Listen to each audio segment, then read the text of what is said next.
Hello ladies and gentlemen, I'm back. I actually did this part 3 before, and when I was going to upload this, I was running through my album, and at the time I was going to upload it, what happened is the video got deleted with the album, so because of that, this didn't come out, so I'm doing this again. I rewatched part 2, and we will be continuing from there. There's not much to really explain before that, but I'm going to make a few what ifs. Well, if you guys want, one is going to be what if I was in Fate Granddaughter, or what if I was a servant. If you guys know or enjoy the Fate series, please tell me, because I personally love it. I made myself a servant. I am actually a Avenger class servant. But yeah, so I have no plans for this what if at all, actually, because I've already done a few, and there is a Daddy Longlegs on the roof of my room. Isn't that nice? I'll deal with him later. But yeah, I'm sorry if I sound dead inside. I'm tired, I'm worn out. 2 days from now, on the 30th for me, I'm going back to school and starting year 8. So I won't be uploading frequently much at all.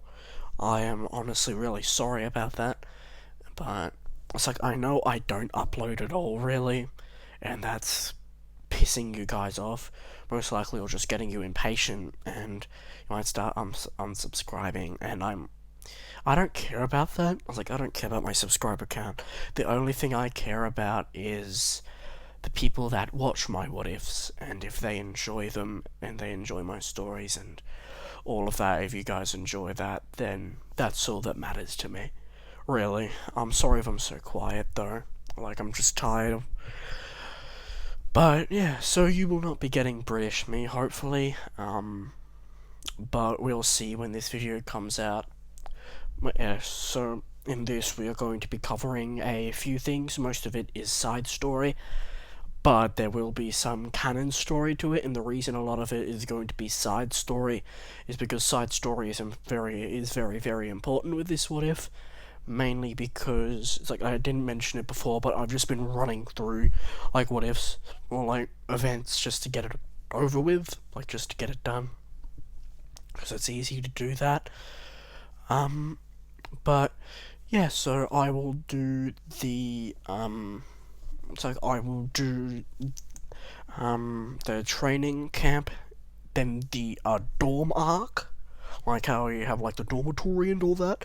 I will bring that in. It's going to be hopefully good. But yeah, I'm just bringing this up on the top of my head. I'm not scripting for this stuff. Like, I'm tired of scripting, honestly.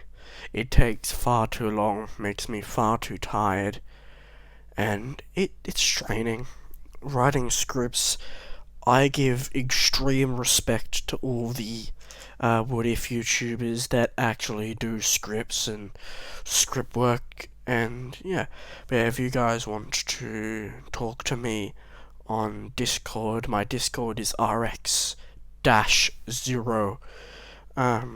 Unicorn Gundam hashtag 8477. That is my Discord. I do tend to do voice chats a lot because that is easiest for me.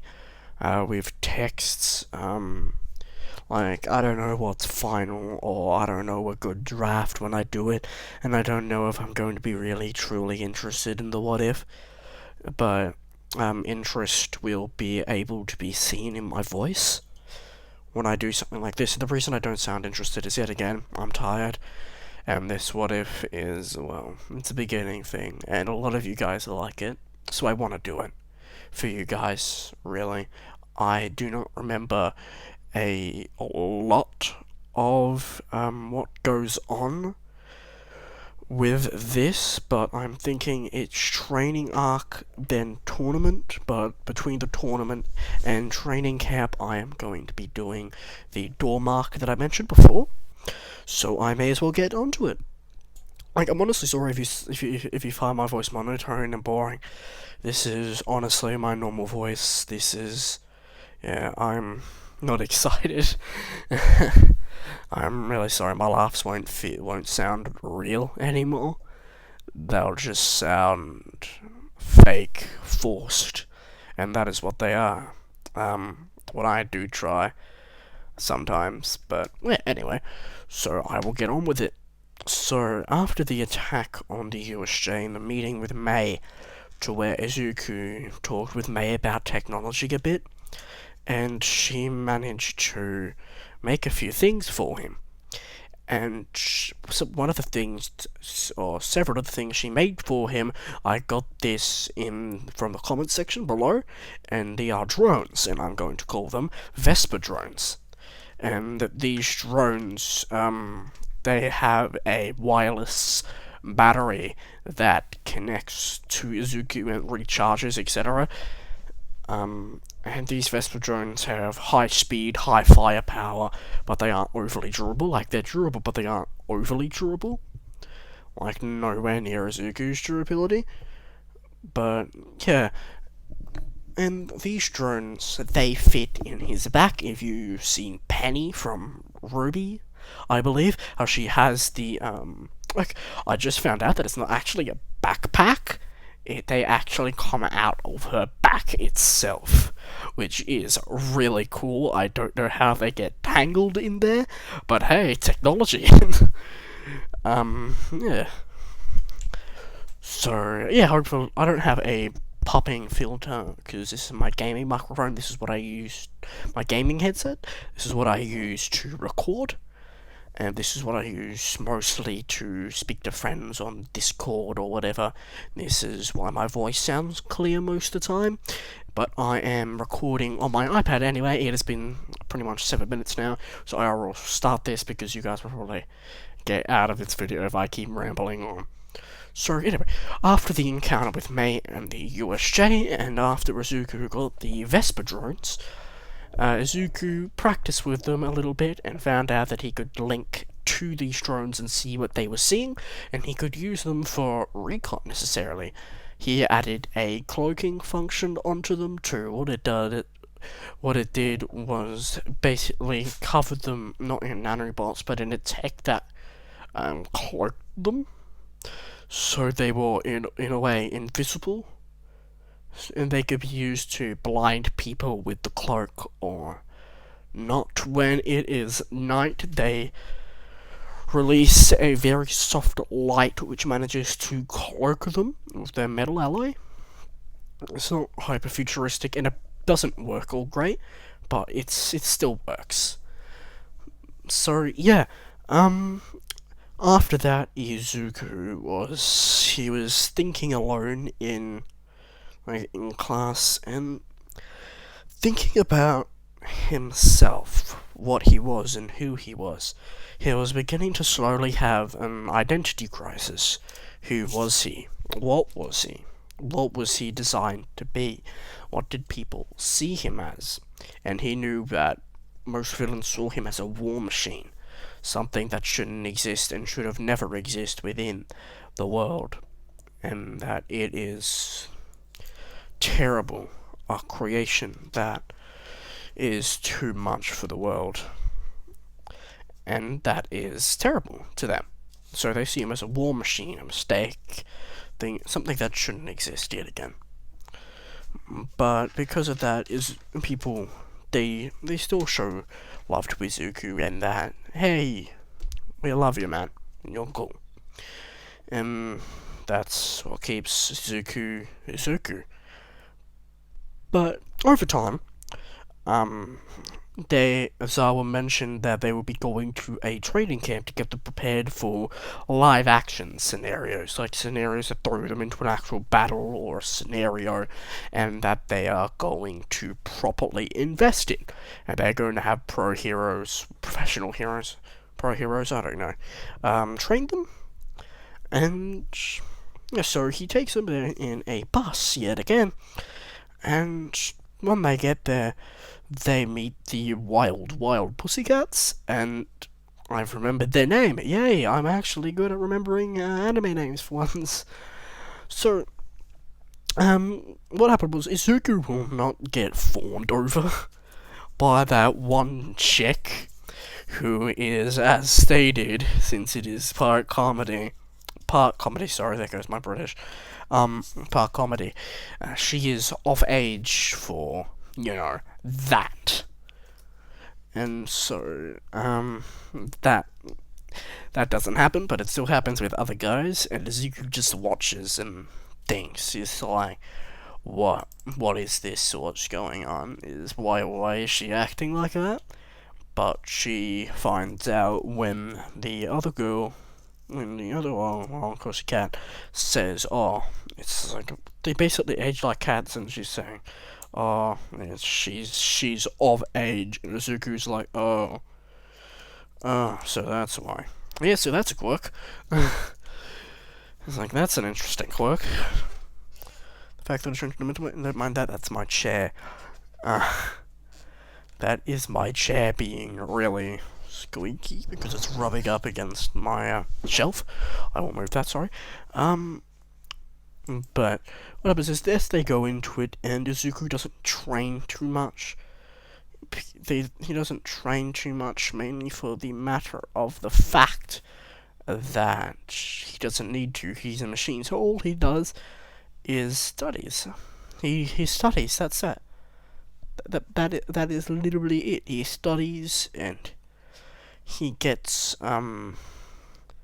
close to what he sees as human. He studies psychology. He studies all of this to just get to know people better, and sort of just know when stuff happens, he knows what's happening, and how to deal with it. It's like, he'll still be good old Izuku, but he'll be more into, like, I'm gonna make this more like Astro Boy a single bit. Disney, don't copyright me. That is a joke, but no, I'm most likely to get copyrighted. Please, Disney, please don't. I love Astro Boy.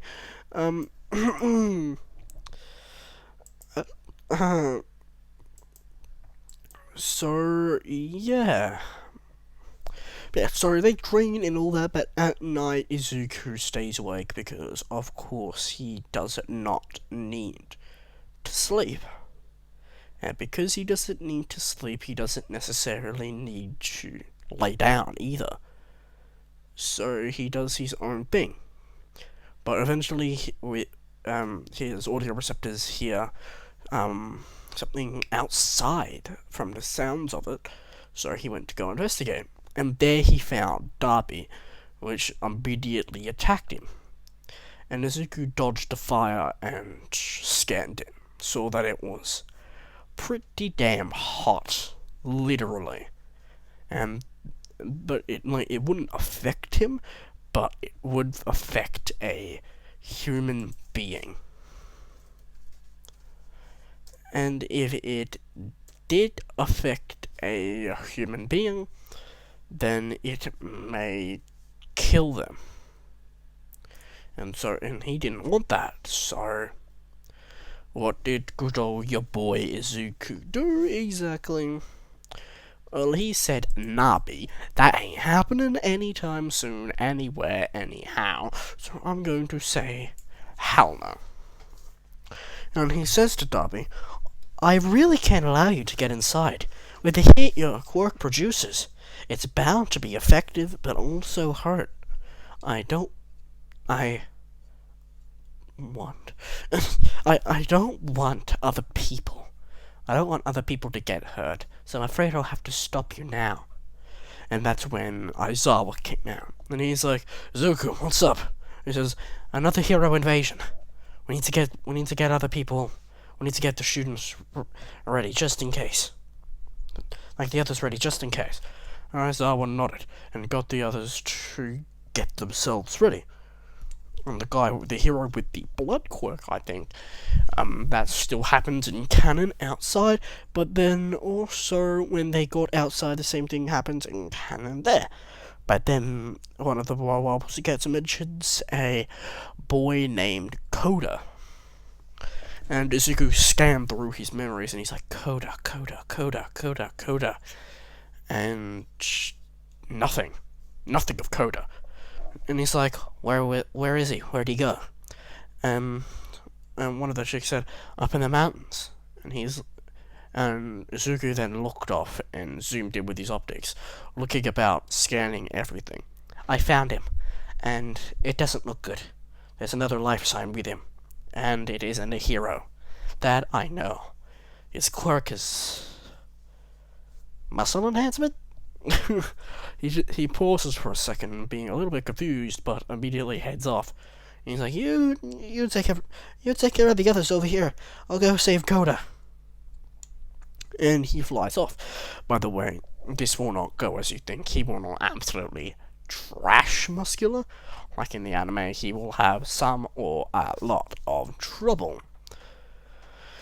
So isn't that nice? My floor is super squeaky. Isn't that also great? Wunderbar. Wunderbar, But yeah, so at the time of this event, he went up and he saw Muscular, and he said to he looked at Muscular, and after going in front of him, blocking him off from Koda, and he's like, "Is this that little machine the others have been talking about? Pitiful! You think a machine can take me down? If they can take you down, if you can take them down, then they're just weak." It's like, so humans also call other humans weak. Not very interesting.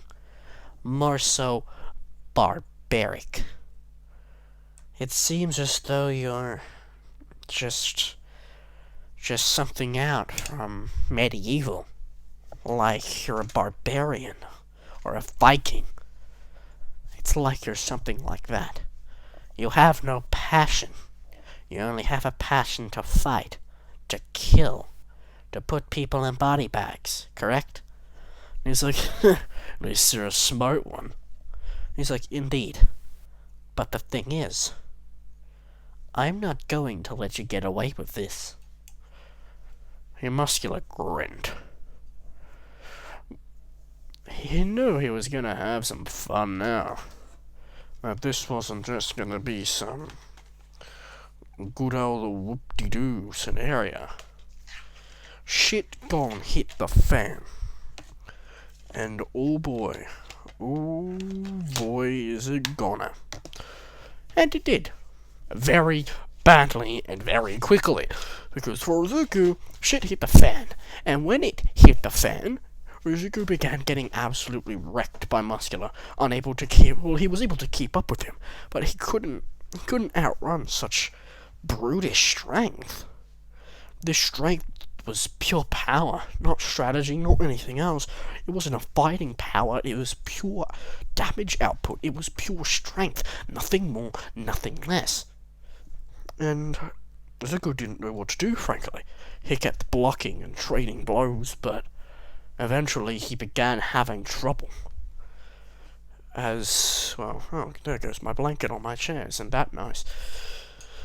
I'm really, okay, there was a guy a while ago in my videos, in one of my videos, that scolded me for going off topic. If I cannot be myself, get out. That is it. That's all I'll say. If I cannot be myself, and you will not let me be myself, get out. I don't care. Get out. Because this channel, it's going to be friendly, welcoming, and I know that wasn't just friendly now, but I want all my subscribers to be happy. I want everyone to be happy, frankly. I want to protect everyone, etc., even though I know I can't. But if you're not gonna let me be myself, and you're just gonna be like, oh, what? Just stop going off topic. Get out. Get out or deal with it. Simple. Anyway. And Azuku was also struggling because he had a kid to look after. He had someone to protect. He couldn't go all out. If he did, he'd kill him. He doesn't want or need that. He didn't want to go all out. He didn't want to kill a child, especially. It was so human that he didn't know what to do. He was designed with all of this power, all of this. It's just all of it, yet he couldn't do anything. He just couldn't. He couldn't defend a single child. And so he began to get upset, thinking that if he can't protect a child, what use is he as a protector? He may as well just get shut down and scrapped for parts, and just be replaced. And if he can be replaced with a better model, a model that is actually so superior to Izuku that he just became so just weak, then he wouldn't mind that. He could be made obsolete and he wouldn't care, as long as others were happy and alright. And that's what he's up to now. And he kept getting beat over and over again, and his armor, finally, after so long, because of the constant force and constant areas, it began to break. It began to break ever so slowly. And he thought to himself, if I can't get up, if I can't, then he's going to die. I can't overreact again. I can't, but I have to protect him. And I don't know how to use that transformation. I just don't know. And because of that thought, eventually, Muscular stopped pounding him, thinking, well, he might have just turned off. And if he did just turn off, then there was no reason to really worry about Izuku. Because now, he's useless, sitting there. Nothing. There are 2 minutes left and I have an hour.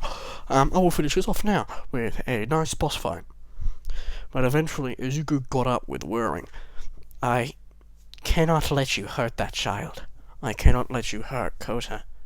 I may be a machine, but I still have feelings. Or perhaps I don't. But that doesn't matter. What I want to protect is what I want to protect now. And his lights went red again as he began to change. There is no reason to hold back, correct? For if I hold back, maybe I will lose something that must be protected. At all costs, even if I myself must die because of it. And Izuku then accessed it. Obliteration mode activated. Renamed. Termination. Objective. Terminate villain. Muscular. The Vesper drones came out, also looking different. And he then started firing on Muscular, beating him to absolute shit. I need to extend this video because if I don't, I'm going to run out of time. So I will be back in a quick second. Okay, I have also put what I can imagine as being his mode, and I know it is from a game. It is from a game called Iron Saga. I highly suggest you play it. It's a mobile game. It is fun, but it's also pretty cool. Anywho, I just did it by 3 minutes, so yay. And Muscular was a little confused. He's like, oh, so all you did was change forms, huh? And he's like, negative. All I did was merely change my view of the situation. You are to be terminated. Nothing more, nothing less. Therefore, there is only one outcome. Your demise. It does not matter whether I or you die, but what the most possible outcome is, or what I desire at the least, is both our destructions. I can be rebuilt, but you, however, cannot, Muscular. A human cannot be replaced, no matter what happens. And Muscular went to go hit Izuku, but a Vesperdrome blocked it with a shield. I am afraid I cannot allow you to land a blow on me. But if you do, congratulations on that front. And he then uppercut Muscular in the stomach, causing him to shoot up a small bit, and he flew up above him. Well, isn't this disappointing? And he then kicked him down. Well, all I'm doing is fighting at power that is, well, not too much released from my original state. How disappointing, Muscular. Could you perhaps pick it up a little bit? I'm not all that easy to please. So please, for the love of God, do something. And he then, and Muscular just couldn't move. He's like, machine, shit. And because of his injuries, Muscular was stunned, and Izuku put his hand down of his Viper drones readying. Then, bang. Alright, that'll be it. Sorry for the shortcut, but toodaloo. I'm kidding, who do you think I am? Anywho, I would do a little bit. And as soon as it fired, Muscular's shoulders were blown off, and Muscular passed out from the pain. Izuku picked up Kota and took him back. Well, young boy, I did you a favor. My dearest apologies for having you see such a mess. Now, anyway, goodbye and be well. This will be the actual end. Toodaloo, I hope you guys have a wonderful time.